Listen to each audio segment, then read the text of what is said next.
This is Dan Dicks here reporting for Press for Truth, and as you can tell by the title of this video, guys, today we're going to be talking about censorship in the age of this COVID-19 84 nightmare. Now, viewers of this channel will be well aware that over the last few years, I've been dealing with censorship quite a bit.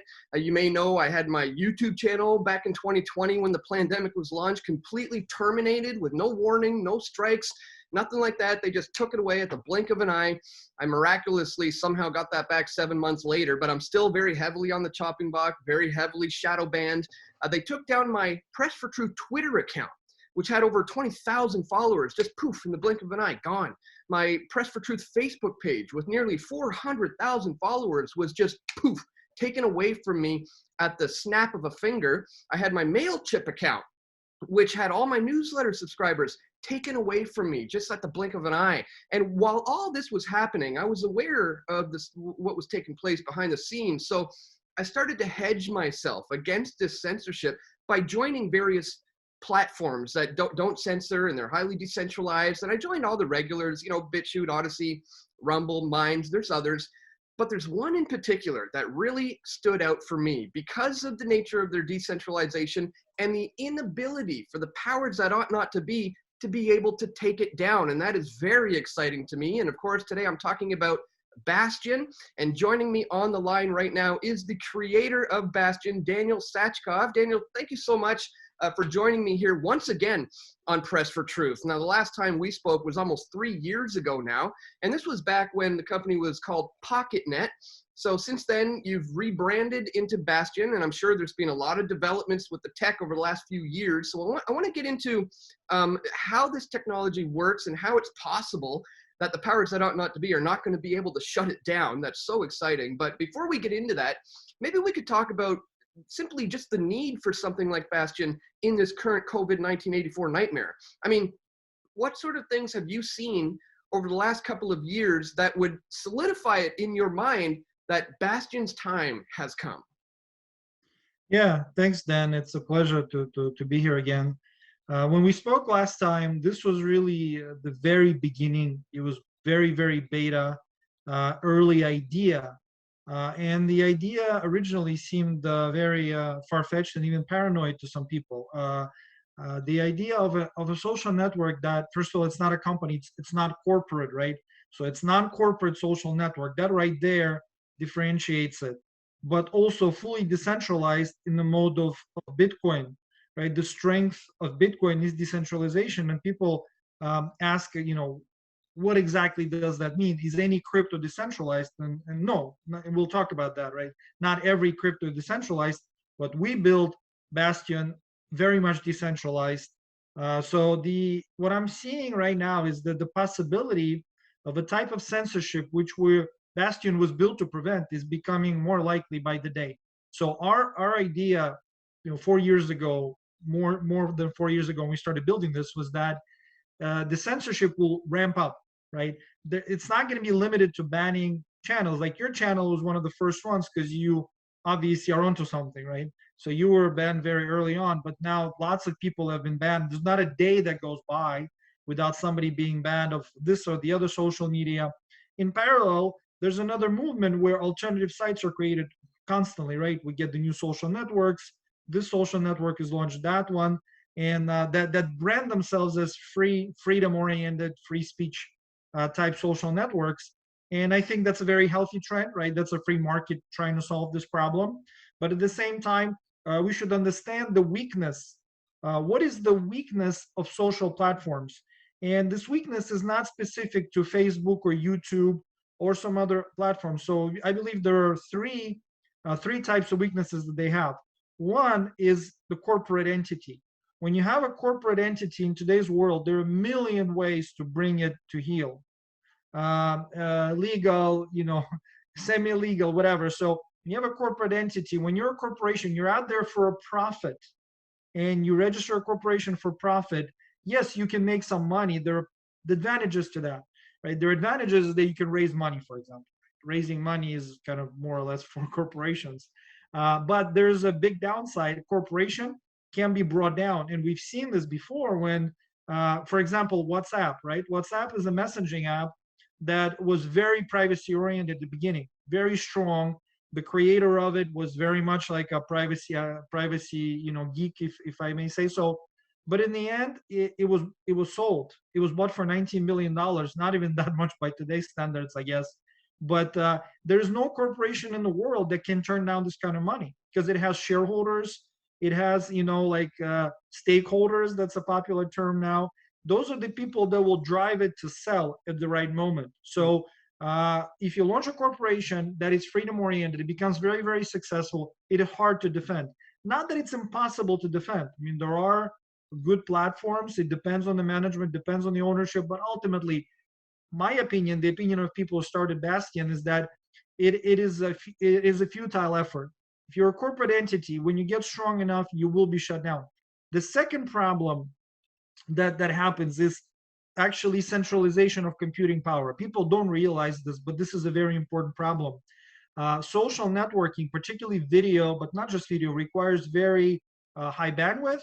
It requires powerful servers. These are not typically, they're not typical types of machines. And what you find out around the world is that it is very hard to rent powerful servers now.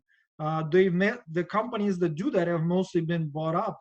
In the States, we know one big company that has bought almost everybody up in that space. Almost everybody goes there to host. And around the world, there are many others. So imagine a situation where you're saying something that is not acceptable to the corporate community, right? And what are they going to do? Well, we don't have to imagine it. We actually saw it. That was Parler. Parler was #1 downloaded app. It was a freedom-oriented corporate, but freedom-oriented app, according to everything. It was obviously kind of for freedom. What happened when there was no success bringing it down through the corporate entity? What happened? The servers were shut down. It was literally happened overnight, and the app was dead. I mean, if you turn off a social network for a month, that's a serious blow.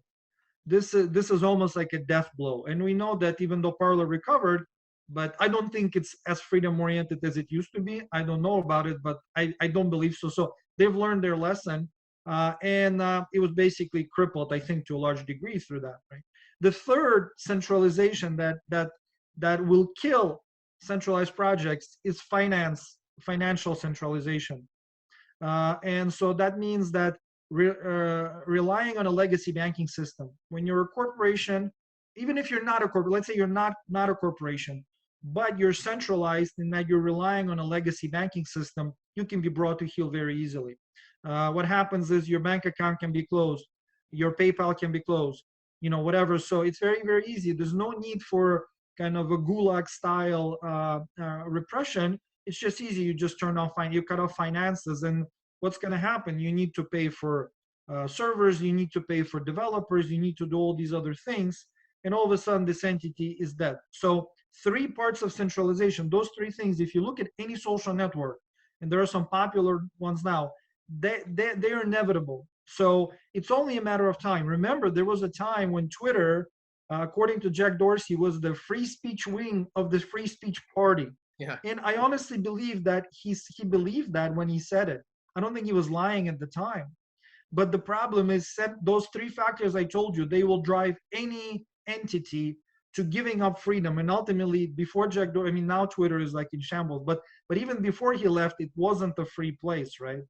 Yeah. So the whole idea when we looked at this 4 years ago, being like, I'm a mathematician. For me, this is not a corporate project. It was interesting for me. How do we solve these 3 problems? And the more I thought about it, the more I realized that the solution lies with Bitcoin. The only platform that was able to solve at least some of these problems is Bitcoin. The first problem that it solves is centralization of servers, right? Bitcoin has no need to rent servers from Amazon or whomever, Microsoft or whomever. Bitcoin really lives on computers around the world. Well, so anybody can run a Bitcoin node. I think there's somebody out there right now who's a perfect example of being in need of everything that you've been talking about and nailing all 3 points. And sorry to interrupt or interject, but this man comes to mind, and regardless of what you think of him, is irrelevant at this stage in the game. And I'm talking about Alex Jones. There was a certain target on that man when he was taken down from YouTube, taken down from Twitter, taken down from Facebook, taken down from Apple, taken down from iTunes, you name it. They pushed him into the back corner of the internet. So what did he do? he focused on his own website. He said, fine, at least I have my little corner of the internet where people can still find me at Infowars.com. And what you were saying, correct me if I'm wrong, is that one day they're going to get to the point where they just shut down his website as well. And That maybe, is exactly right. That's exactly the next stage, actually. So right now, if I understand correctly what's going on, they're at the stage of the financial part. So through the finances, and I don't follow exactly what's going on with Infowars, but through the finances, I think they're putting pressure on the financial part. But ultimately, and that's the, like I talked about, three parts, but there's a fourth part that's right behind, that's breathing down our neck, and that is the whole internet, the website domain DNS resolution. So we know that the world, there's a so-called DNS resolution where if you enter a website, Infowars.com, it actually has to go to some IP address, and there's somewhere some servers that point to a particular IP address. We also know that DNS has been highly centralized over the last decade. So that means that any website can be shut down. And what's going to happen is, think about it right now. Twitter is banning people, Facebook is banning people, and at some point they're losing control. There are so many different entities that come up. People still get their information, right? There's still Telegram. Telegram didn't get to. They're going to get this repression, but so far they seem to be, somewhat alive. Though they're starting to censor people. That's what I'm told as well. But the domain blocking is the elephant in the room that we're not seeing. So the Bastyon was built to address the first three parts, but also the fourth part, and that's the domain blocking. I firmly believe, and I'm a math geek. I've done a lot of scientific work in risk management.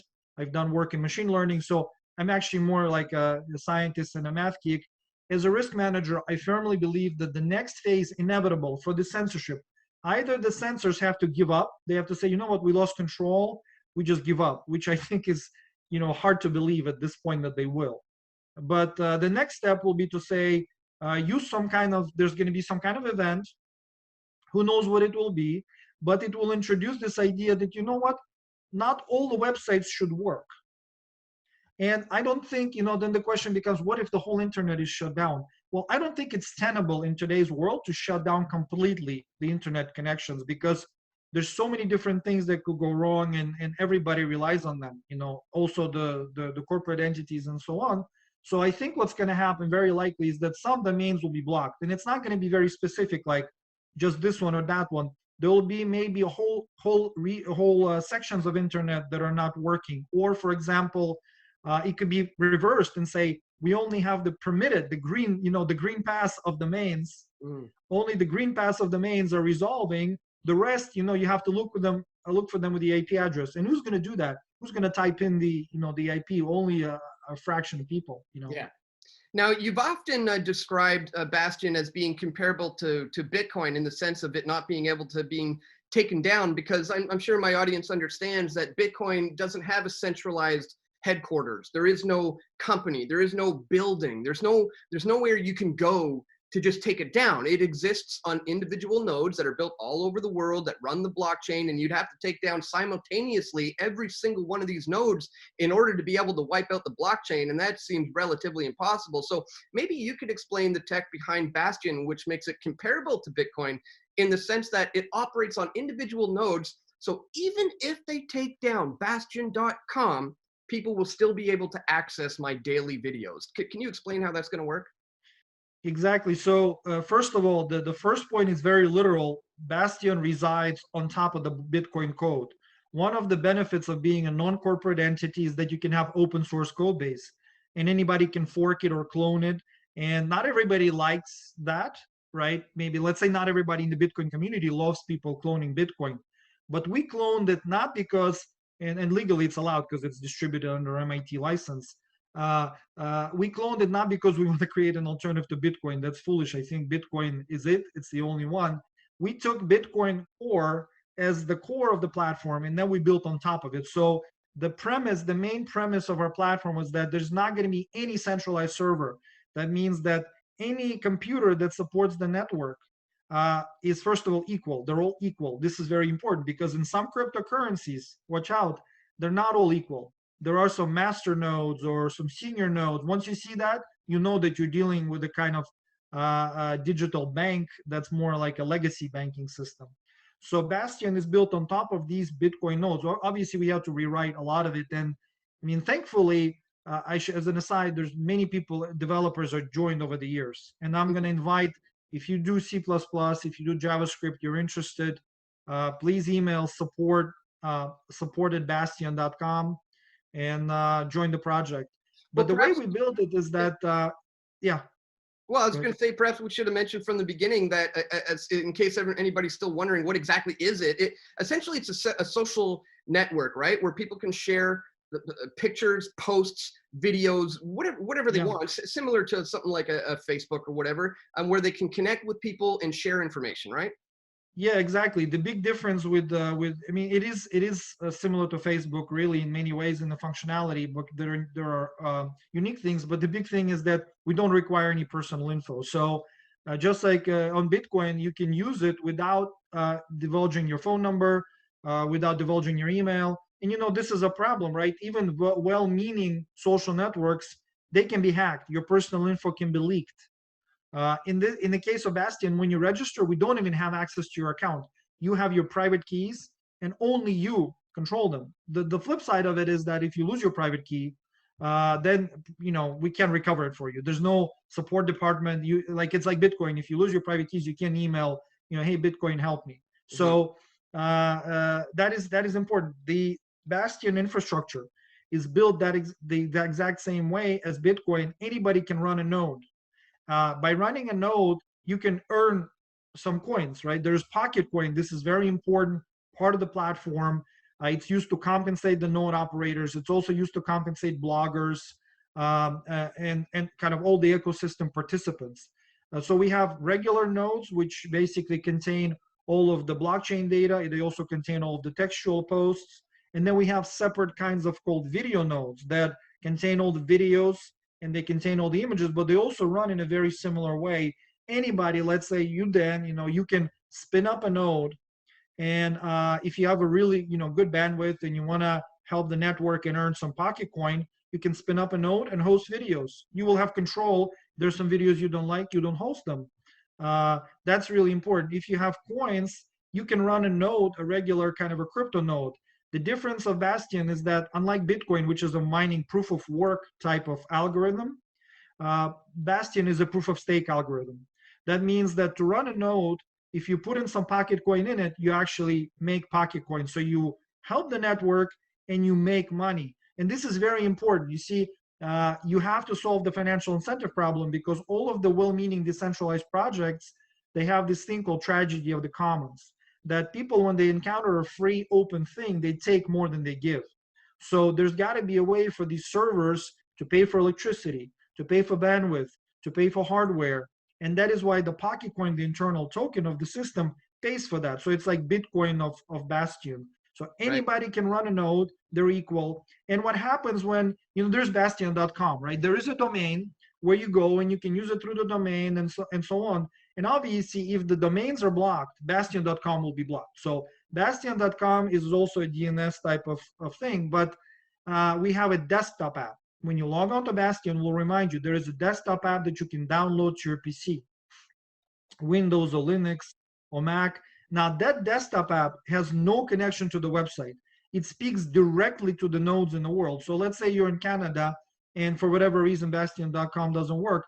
Well, why don't you connect to a node in Vietnam? You know, there actually are amazingly nodes in Vietnam and South Africa and in Africa and in France and in Russia now. And there's lots of places in the world. So as long as some of them are running, it doesn't matter that Bastyon.com is down. And that's sort of the scenario that where we believe everyone should be prepared. So if you're a user of the social networks, you sign up to Bastyon.com. Even if you use others, in case there's domain problems, you'll go to the desktop app and it will work. If you're a blogger, think about it this way. Let's say you're on Instagram or whatever, and then Instagram is either bans you or Instagram could be blocked in some countries, right? It also happens. Or you're on BitChute, you know, which is a freedom-oriented platform, and I think you're quite successful on BitChute. let's say, but BitChute is the BitChute's domain is blocked in many countries. I know there are at least 5 or 6 countries where BitChute.com will not resolve right now. So, but if you go to download the Bastyon desktop app, fine, you can use it. The only way Bastyon desktop app will be shut down is if the whole internet, like all of the internet, is shut down. And or there's another way, and here we're getting into technicalities, but there is a thing that Chinese government does called deep packet inspection. So what they do is they actually don't just shut down URLs. They actually inspect every packet that goes through the internet. They open it and see what it is, and that way they can be very specific about blocking traffic. So first of all, this system, to the best of my knowledge, is not built anywhere except China. It's a humongous, expensive, massive system that requires opening of packets. However, for Bastyon, we are working on an answer to that too. We have a release coming in the spring where we're going to encrypt all of our traffic. So if you're doing deep packet inspection, basically, if the traffic is encrypted, you don't know what it is, right? If you block all of the encrypted traffic, you're going to create a lot of problems in the network. So again, we're kind of in this arms race, and I'm fully behind all of the people that are trying to solve the freedom problem in other ways. Yeah. I'm not saying like these other social networks are crap, like no, but what I'm saying is, being a risk manager and a math geek and an IT professional, I see where this is going. And I've been building this, and I actually am not a coder. I'm more of like a designer. I did the math, and other people are building all the code around the world. But this is gonna get there. Watch, mark my words.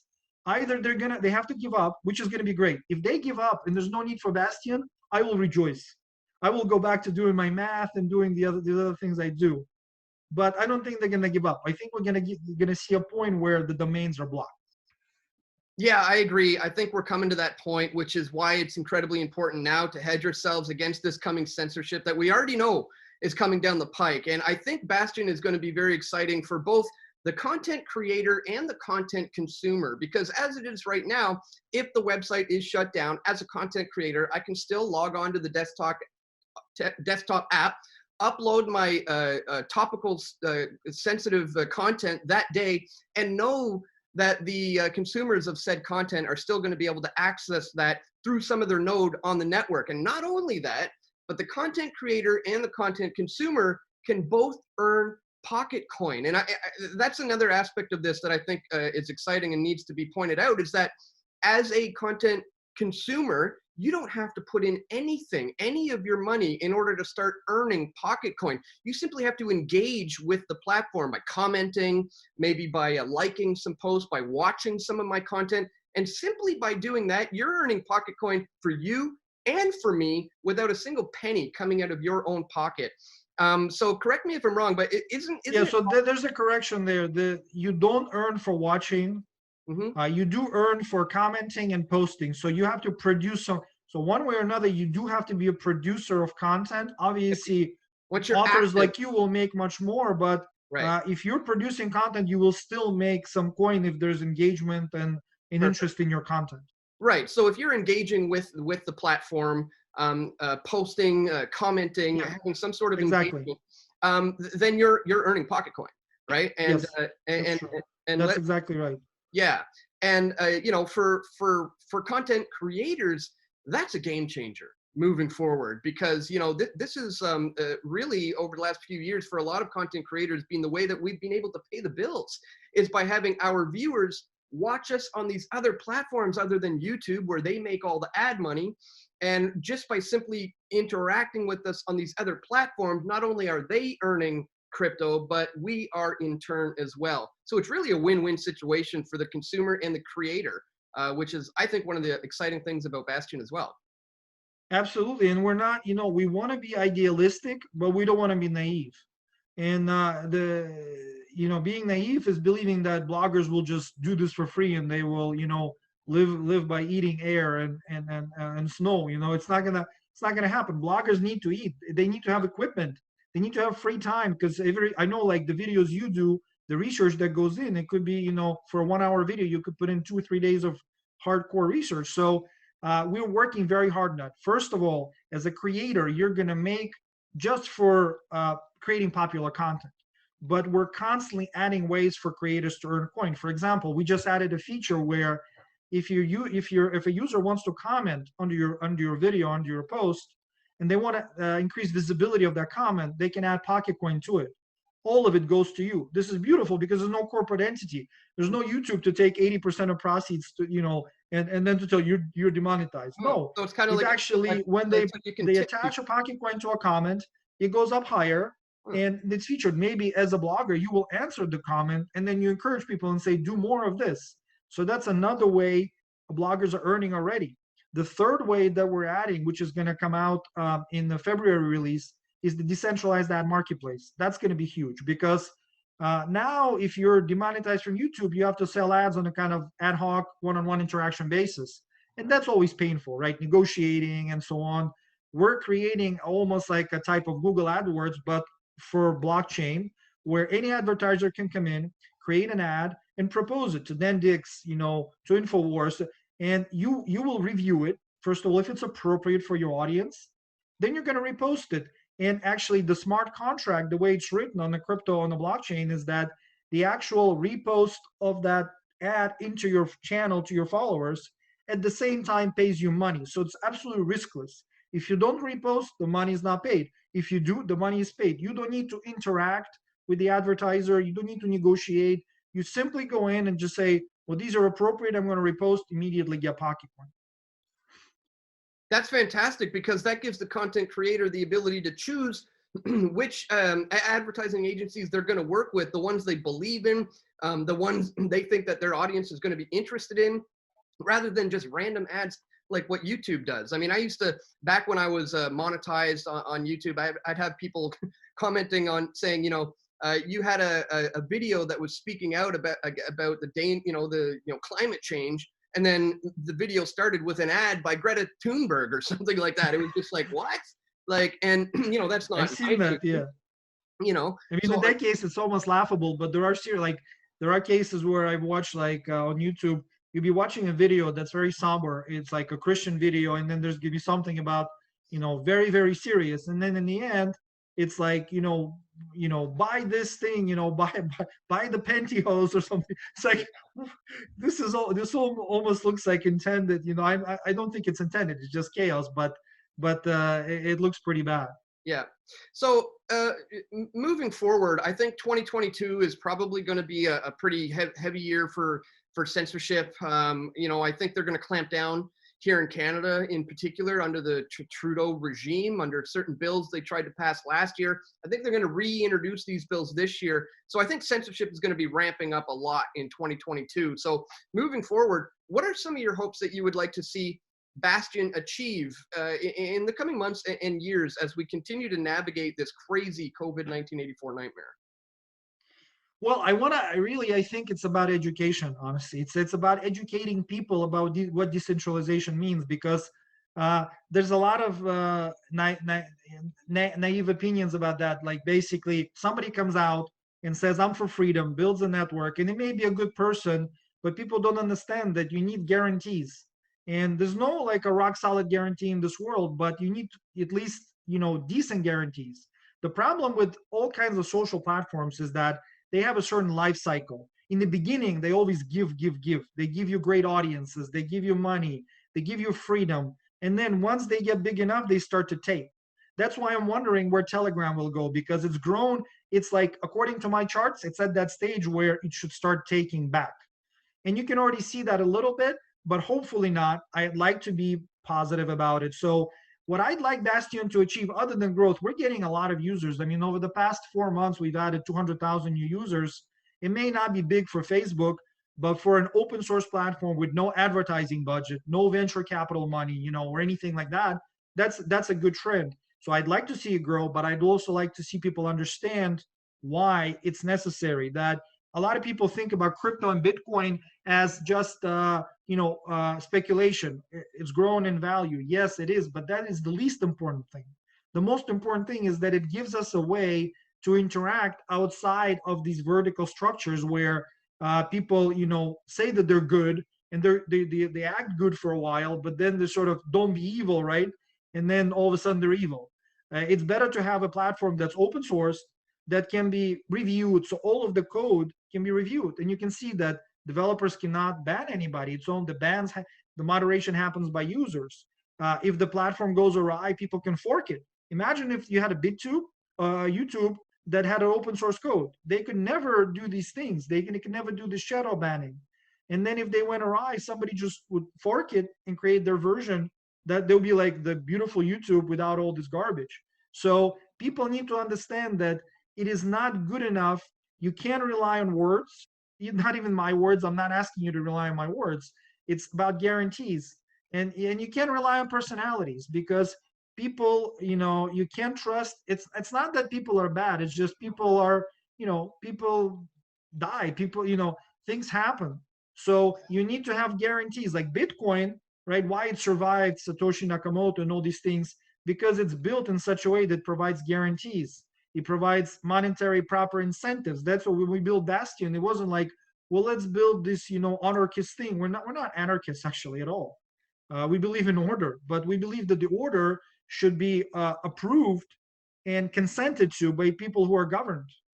It cannot just be top-down, arbitrary, shadow banning. So, and crypto and Bitcoin and Bastyon and Pocketcoin gives you that because you have, again, no corporation. You have open code that anybody can review, anybody can fork, anybody can spin up a computer and verify what goes on in the network. So all these things are guarantees. They're not 100% guarantees, but in this world, they're probably the closest you're going to get to a hard rock guarantee. Absolutely. This is next level hedge against censorship. Like you said, a lot of these other platforms have various issues when it comes to centralization. Like if the main leader is taken out by a bus, then what? But with Bastyon, that's not so much an issue. This is highly decentralized. It's not. I mean, in fact, for me, I haven't been actively coding for years. I stepped away from the platform for a couple of years, and it was developing when I returned because I want my kids to live in a world where they can exchange ideas freely, right? Yeah. I don't want this thing to go the direction of where we're going to be all on YouTube, and now you go to YouTube, all you get is Fox News, CNN, ABC, whatever. Yep. It doesn't look like YouTube anymore, right? So no, we're seeing I think that we're getting to a place where we need to get together, and I encourage everybody to join. It takes like 30 seconds. There's no personal info. Nobody can hack and leak your personal info because none required, right? Yep. Go ahead and check it out. Use it even if you're not moving away from your favorite platform, whatever it is. You can actually dabble and you can keep it as a secondary choice. If things go awry, all of a sudden you're not going to lose all your connections and your favorite bloggers. Exactly. It's such a good way to ensure that you're going to continue to be able to consume the content from the content creators that you love, even if they attempt to shut it down. So I really want to encourage people to check it out. Sign up to the platform. I have an affiliate link. I would hope that you would check that out in the description below because that helps me earn a little bit of pocket coin. That helps you eventually start to earn some of this free pocket coin, which you can trade on the open market for Bitcoin or Ethereum or gold or silver, whatever you want. Yeah, it's traded. I mean, it's traded, and there's peer-to-peer trading now. Hopefully people will start, selling something for it. I mean, that's part of the not relying on a legacy system. And Bitcoin, quite frankly, showed us that way, right? Satoshi Nakamoto, whoever it was, it is an amazing creation that solves some very serious social problems. It's not a panacea. There's no panacea. I mean, people still have to be moral and act good, but Bitcoin gives us the tool that's pretty amazing. Yes, exactly. And now you've taken that same idea and applied it to Bastyon.com moving forward to a social network platform, which I think is a really brilliant move. It's very forward thinking because like, as you said, I think the next stage is to start shutting down those domains.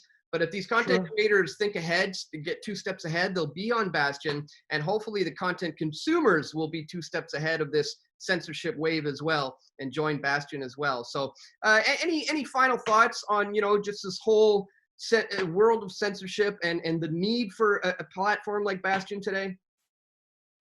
I want to address particularly content creators. I mean, I think that a lot of them just want to focus on content and just want things to be simple and easy.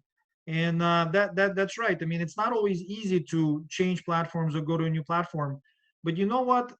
Simplicity is sometimes a tool of slavery. And I think we built a very intuitive interface, and it's easy to upload for bloggers and to start earning pocket coin. But the main thing is, I go back to what you said, think one step ahead, especially as a content creator. You have to, you can, when you were banned, you were one of the first ones. I don't remember if it was before or after Alex Jones, but you were one of the first ones. Other people should have thought of this. They should have thought of the ways to get ahead of it, but a lot of them didn't. And I know bloggers who lost, 200,000, 300,000, 500,000 people, subscriber channels, and that's it. They lost all contact with these people to never, ever talk to them. So think about it, wherever you are, you might lose your subscribers. So go to Bastyon so that at least they might watch you in a couple of places. So if that other, it's like diversification, right? Yeah. Don't put all your eggs into one basket, because we're going to see some serious censorship. 2022 is going to be it. That's why that's why I went and did this interview. That's why I'm telling people about it. That's why developers are joining the platform, because people are sensing, whoever thinks one step ahead or two steps ahead, they're realizing that this is not going to just, go down easy. My friends, it's time to diversify your video sharing and consuming platform portfolio, so to speak, moving forward as a hedge against censorship. And once again, Bastyon has stood out for me as one of the top leading ones because of the nature of its decentralization. So once again, Daniel, thank you so much for breaking this one down for us today. And I look forward to seeing how this technology is going to continue to develop over 2022. I'm going to continue focusing to use Bastyon more, and I want to encourage people to sign up and follow me there. So once again, thank you so much for talking to us, and you keep up the great work, man. Thank you, Dan. Thank you. We all want truth.